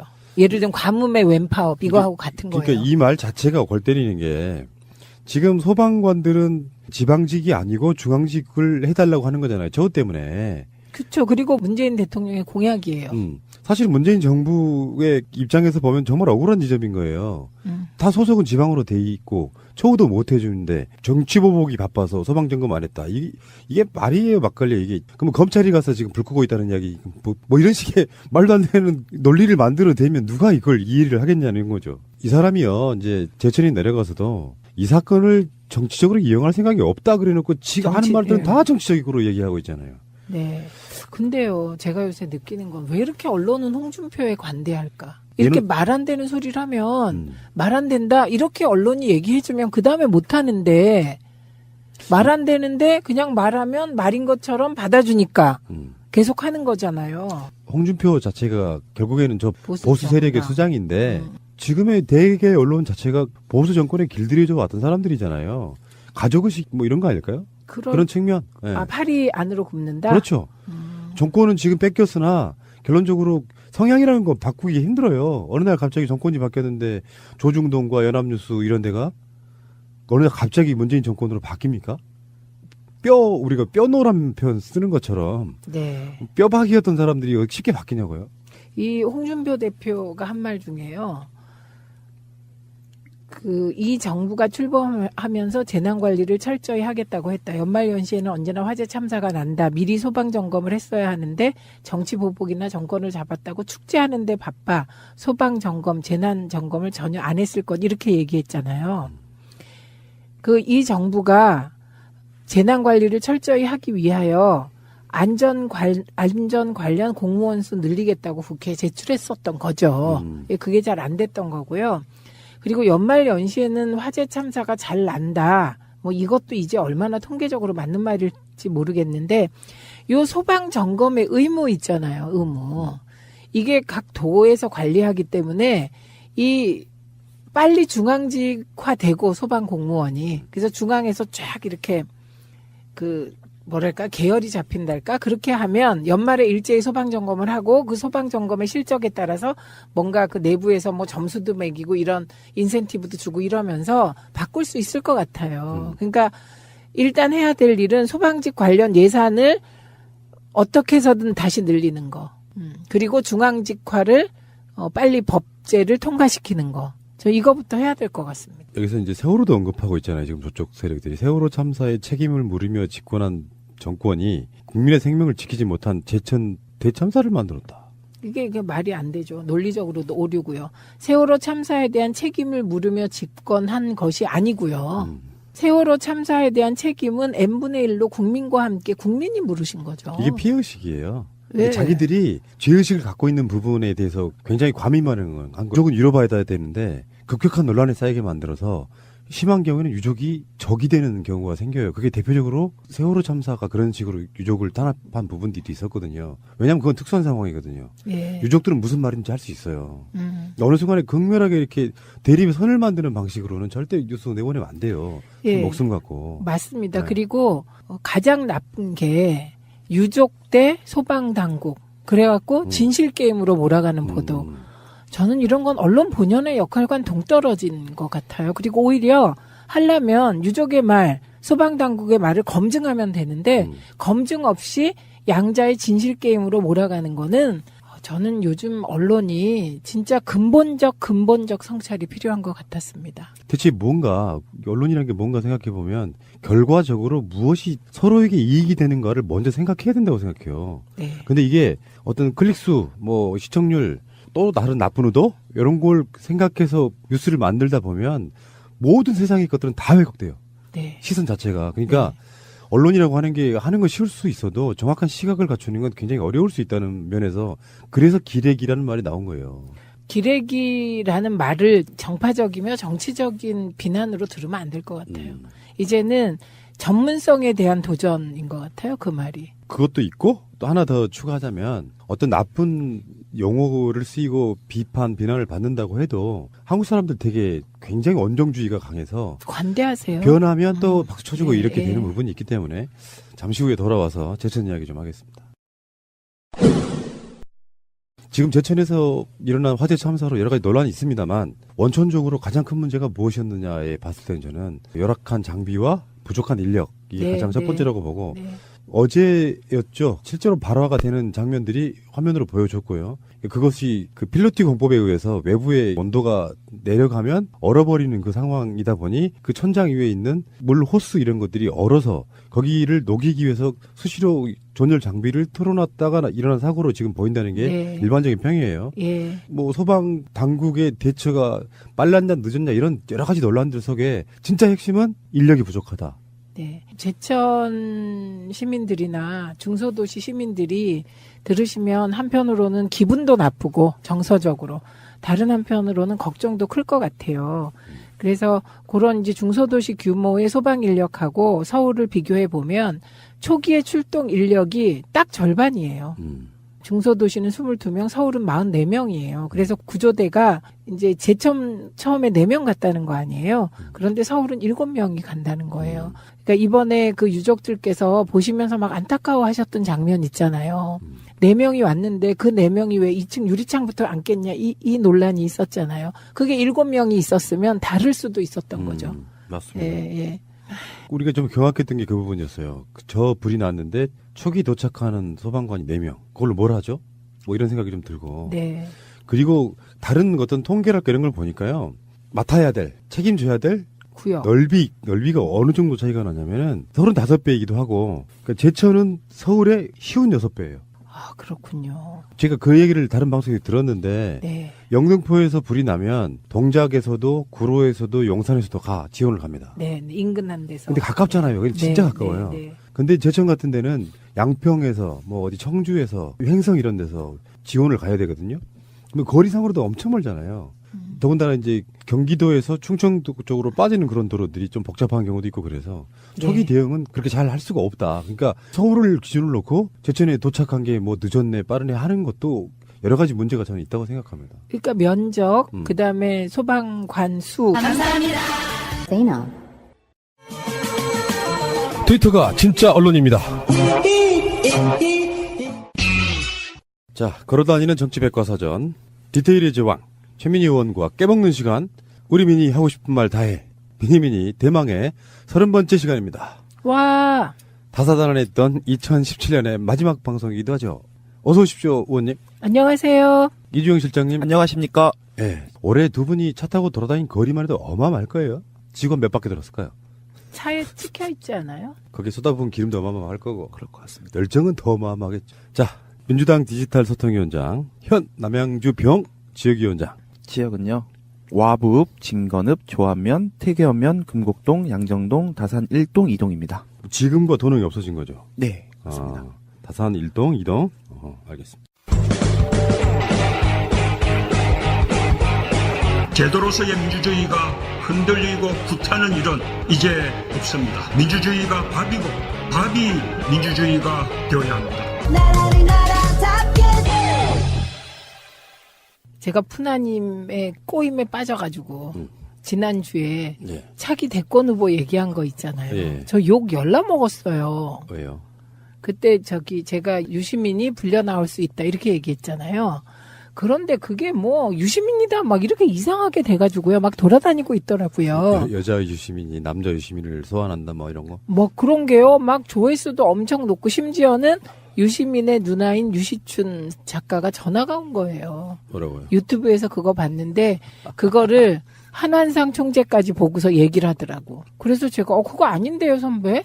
제가 불려 나올 수 있다 그런 건데요. 아까 꼬임이라고 말씀하셨는데 일단 안희정 지사가 약간 대선 행보 쪽으로 이렇게 틀었다라는 이야기 끝에 저도 그 방송에 그런 이야기 하잖아요. 벌써 차기 대권 얘기하는 건 좀 결례인 건 맞지만 맞아요. 결례예요. 네, 결례인 건 맞지만 안희정 지사의 행보가 그러하니 잠깐 얘기를 해보죠. 이렇게 된 거거든요. 근데 잠깐 얘기한 게 그게 막 이상한 이상한 유튜브가 돌아가지고 조회수가 25만 회 막 이렇게 되니까요. 그러니까 그런 분들이 참 그게 문제야. 다른 방송에 우리가 나가는 광고 다 빼고 자기가 필요한 부분만 한 10몇 분 가져다가 그걸로 섹시한 제목으로. 예, 그래서 그걸로 돈 버시고 말이야. 네. 제주는 곰이 부리고 지금.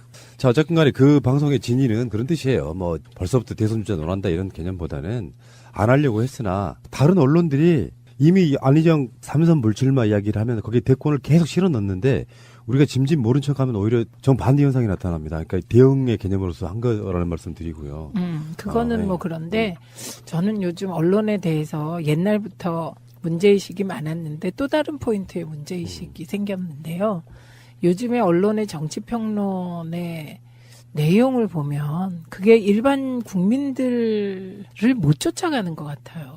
네, 그리고 제천 화재 현장 관련한 언론 보도도요. 일부는 좀 심층 취재도 하고 뭐 여러 가지 노력을 한 아주 일부가 있고요. JTBC 같은 경우 화재 현장 그 발화 과정을 담은 CCTV를 어떻게 입수해서 공개했는데 그런 몇 개를 제외하고는 그냥 그 화재 현장에 있던 몇 분 개별적인 인터뷰 따고 거기에 골든타임이란 단어 붙이고 뭐 이런 식의 보도를 하더라고요. 그래서 진짜 우리 기자들이 옛날에는 그 정도도 정보일 수 있었는지 몰라도 이제 세상이 바뀌어서 그 정도 정보는 안 될 것 같아요. 제가 방송에서 3번째 말씀드리는 건데 모 보도 채널이에요. 문재인 대통령이 유족 앞에서 이야기를 하는데 얼굴 가리고 음성 변조해서 박근혜 세월호를 이야기합니다. 그 옆에. 예. 네. 예. 근데 그걸 요구 없이 내보내면 안 되는 이유가 있어요. 꼭 알아야 할 어제의 뉴스. 자유한국당 윤리위원회가 유여의 최고위원회 제명을 의결했습니다. 그동안 잦은 막말 논란을 일으킨 걸 문제 삼은 겁니다. 해당 행위 또는 당의 위신을 훼손한 행위가 상당히 심각하다. 표결로 제명으로 결정이 되었습니다. 하지만 유 최고위원은 자신을 쫓아낸 건 홍준표 대표이고 막말은 홍 대표가 더 심했다며 반발했습니다. 막말을 했던 홍준표 대표는 윤리위에 제소되었을 때 바로 당대표라는 이유로 그날 기각되었습니다. 자유한국당은 죽었습니다. 그러면서 내일 북콘서트를 열어 최고위원으로서 곁에서 지켜본 홍 대표의 막말을 모두 폭로하겠다고 예고했습니다. 이런 가운데 홍 대표는 일단 당내 인적 청산 작업을 서두르라고 주문하고 있습니다. 이에 따라 당 조직 강화 특위는 내일부터 73개 지역의 당협위원장직을 교체하는 작업에 착수합니다. 하지만 앞서 바른정당에서 복당한 의원들에게 우선적으로 당협을 맡기기로 원칙을 정하면서 기존 위원장들이 한밤에 홍 대표 집 앞에서 시위를 벌이는 등 이미 파열음이 흘러나오고 있습니다. 먼저 오늘 서울 동부지검에서 출범한 수사팀은 다스 비자금 조성 의혹을 수사합니다. 참여연대는 지난 7일 신원을 모르는 다스의 실소유주가 120억 원의 비자금을 조성했다며 관련 의혹을 수사했던 정호영 전 특검 등을 검찰에 고발했습니다. 검찰은 비자금 조성 여부와 자금 흐름을 쫓다 보면 다스의 실소유주가 드러날 가능성이 있다고 기대하고 있습니다. 두 번째 갈래는 다스의 투자금 반환 소송에 청와대가 개입했는지에 대한 서울중앙지검의 수사입니다. 이명박 정부 당시 다스가 BBK에 투자한 140억 원을 돌려받기 위해 미국에서 소송을 진행했는데 당시 김재수 LA 총영사와 청와대 직원이 소송에 개입했다는 의혹입니다. 검찰은 최근 당시 청와대 행정관을 조사한 데 이어 오늘은 관련 문건을 폭로한 주진우 기자를 참고인으로 조사했습니다. 자료들을 좀 제공해달라는 얘기를 받았습니다. 청와대가 어떻게 움직였는지 그리고 공권력이 어떻게 움직였는지 그런 내용이 하나 있고요. 검찰은 당시 이명박 전 대통령이 개별 회사의 분쟁에 외교부를 개입시켰는지 등도 확인할 방침입니다. 검찰 수사에서 청와대 개입이 사실로 확인되면 개입 동기를 규명하는 과정에서 다스의 실소유주가 누구인지 밝혀질 수도 있습니다. 청와대 국민청원 게시판에 올라온 장자연 사건의 재수사 청원은 하루 만에 1000명을 넘었습니다. 힘 있는 사람의 이기심 때문에 젊은 배우가 희생됐다. 사실관계를 밝혀야 한다는 요구가 빗발쳤습니다. 앞서 탤런트 장 씨는 지난 2009년 스스로 목숨을 끊었습니다. 언론사와 금융회사 관계자 등에게 술접대와 성상납을 강요받았다는 의혹이 일었지만 유력 인사들은 아무도 처벌받지 않아 논란이 일었습니다. 소속사 전 대표와 매니저 두 사람만 불구속 기소된 겁니다. 그런데 어제 대검찰청 개혁위원회가 과거사위원회에 이 사건의 재수사 제안을 검토하면서 다시 주목받고 있습니다. 특히 유력 인사들에 대한 수사가 제대로 이뤄졌는지 규명해야 한다는 목소리가 커지고 있습니다. 검찰 과거사위는 오는 1월 안에 장 씨 사건 등에 대한 재수사 여부를 결정할 예정입니다. 방송 중간에 좋아요를 눌러주시면 새날팀들에게 큰 힘이 됩니다. 미리